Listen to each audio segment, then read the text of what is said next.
বিগত 12 ডিসেম্বর 2013 সনে ফ্যাসিস্ট খুনি হাসিনা সরকারের রাষ্ট্রীয় সন্ত্রাসে নিহত, আহত, গুম হওয়া নেতাকর্মীদের স্মরণে লক্ষ্মীপুর জেলা যুবদলের উদ্যোগে শুক্রবার বাদ-জুমা লক্ষ্মীপুর চকবাজার জামে মসজিদে দোয়া ও মাহফিল অনুষ্ঠিত হয়েছে।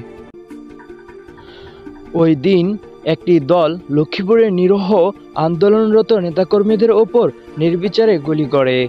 এতে জেলা যুবক দলের যুগ্ম সাধারণ সম্পাদক ইকবাল মাহমুদ জুয়েলকেও গুলি করে তার লাশ নিয়ে যায় এবং গুলি করে নিহত করে যুবদল নেতা সুমন ও শিহাবকে।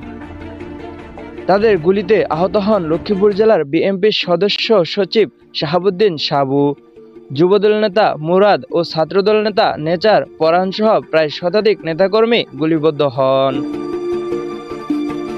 আজকে দোয়া অনুষ্ঠানে উপস্থিত ছিলেন লক্ষ্মীপুর জেলার বিএনপির সদস্য সচিব জনাব শিহাবুদ্দিন সাবু, জেলা যুবদলের আহ্বায়ক রেজাউল করিম লিটন, সদস্য সচিব আব্দুল আলিম হুমায়ুন, সিনিয়র যুগ্ম আহ্বায়ক সৈয়দ রাশিদুল হাসান লিংকন সহ বিএনপির যুবদল, স্বেচ্ছাদল, ছাত্রদল, কৃষকদল ও তাঁতি দলের বিভিন্ন পর্যায়ের নেতৃবৃন্দ উপস্থিত ছিলেন। সুলাইমান হোসেন সাদিক, উন্মুক্ত বাংলা।